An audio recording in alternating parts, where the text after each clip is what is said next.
Hi, it's John and welcome to the channel. Hope you're having a great day today, 6:11 a.m. with the big blue mug of coffee, Thursday, January the 30th. You may have noticed, changed my lighting a little bit if you've been here before. You know, I'm far better looking than in my previous videos, but I want to make things, spruce things up a little bit here on the channel. So let me know what you think of the new lighting here. I was going to do a video today about the latest news story politically here in Canada. But I didn't want to do that. I was going to talk a little bit about one of the candidates for the Liberals. Didn't want to do that. I want to do something different today. So what I want to do today is a participation video. I'd like you to participate in this video, and I may do another video in a week or so with your ideas.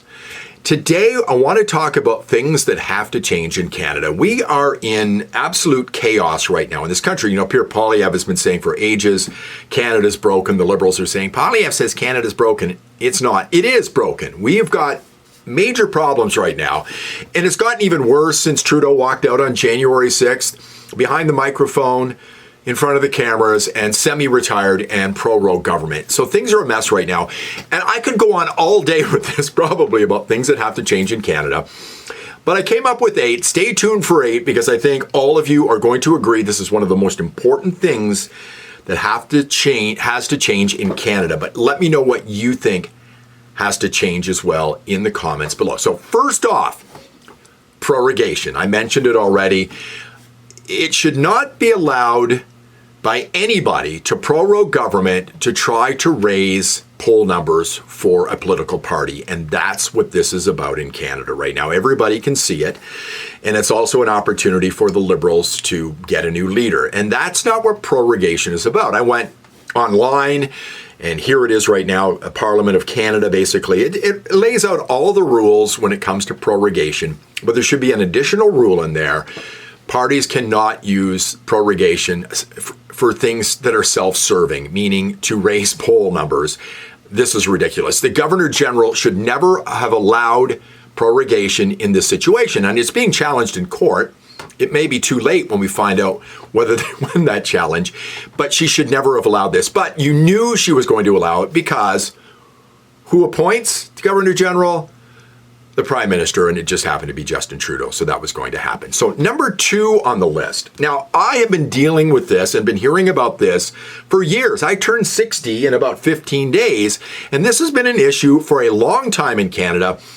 But the Governor General costs too much money and is a waste of time. Number 2, get rid of the Governor General. Why do we have this position? Well, I know why we have this position. It's our ties to the monarchy. She's the representative of the king here in Canada. But why we have to go to this unelected person to ask if we can go to an election or to allow for the prorogation of government, I do not know.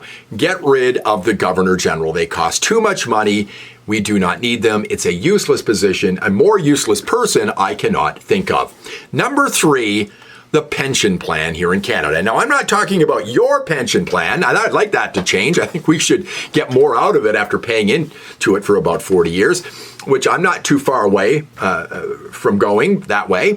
But the pension plan for MPs. And of course, we're in this position of chaos and stupidity right now because of one man and his pension, and that is Jagmeet Singh. Enough has been said about Jagmeet Singh. Yeah, Trudeau and the Liberal Party are responsible for our predicament right now when it comes to Canada and our economic situation, but we would not be in this situation right now of all this chaos if Singh had toppled this government months and months ago, just to get his pension. There is no way someone should get $2.3 million in pension payouts for 6 years of work. You work for more than 40 years of your life and you're going to get squat when you get your Canada pension plan. So that has to change. Now, up next, the size of government in Canada. It's too big. Let's look at the numbers. So this is right off the Government of Canada website, the population of the Federal Public Service. This is the earliest year I could find, 2010, so Stephen Harper would have been Prime Minister at this point. And these are the Harper years, right down to 2015. Trudeau would have taken over in 2015. You can see we started at 282,000 employees with the federal government, and the numbers actually dropped down through the years of Stephen Harper to 257,000. But now if we scroll all the way down to 2024, you can see we're now at 367,000 people working for the federal government. We've grown by between 30 and 40%, 110,000 employees in the years of Trudeau between 2015 and 2024. Now the question is, what the hell are all of these people doing and why do we have to pay for it? It'd be interesting to ask the Liberal candidates if they'd be willing to cut the federal public service a little bit, because it's far too big right now, way too big. We have too many employees working in this country and all of us have to pay for it. Up next, from the very same graph, the size of Canada when it comes to population and the number of people coming here on a yearly basis through legal and illegal immigration.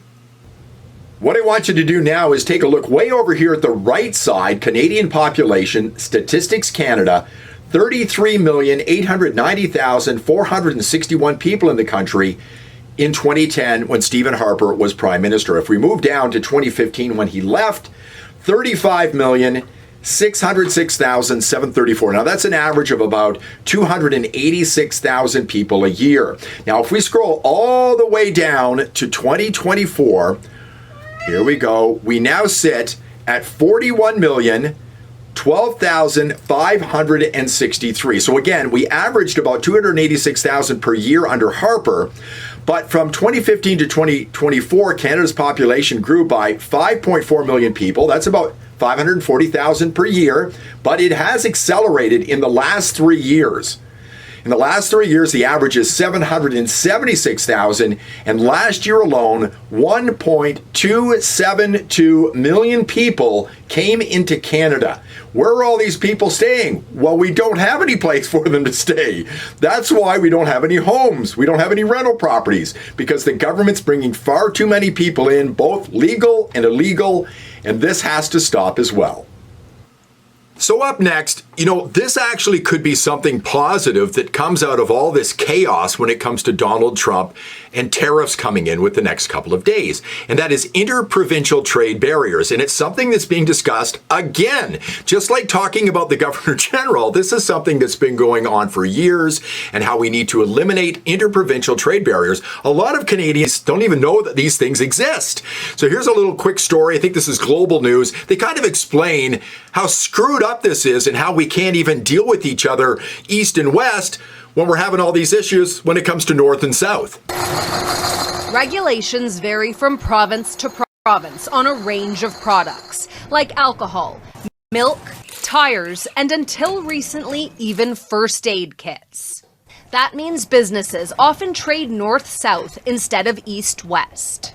It's easier to move a truck to the U.S. sometimes than from Atlantic Canada to Ontario. So that's not a good way to approach things if you're trying to become less reliant on other trade partners.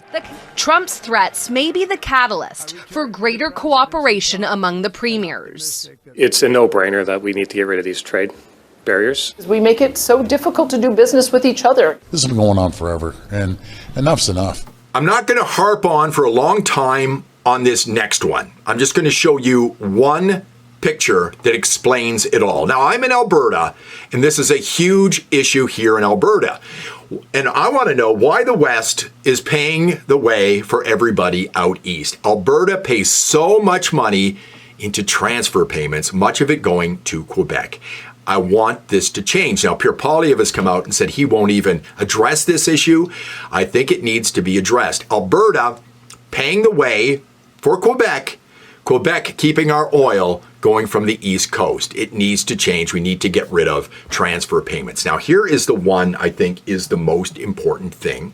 Let me know in the comments below what you think and give me your thoughts on what has to change in this country.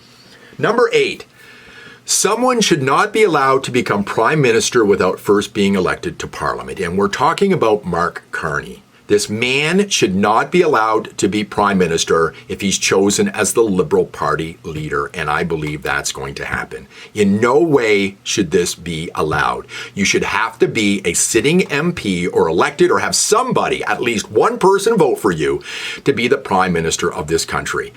I find this to be amazing that it could even happen. I mean, similar things have happened, but not with an unelected person.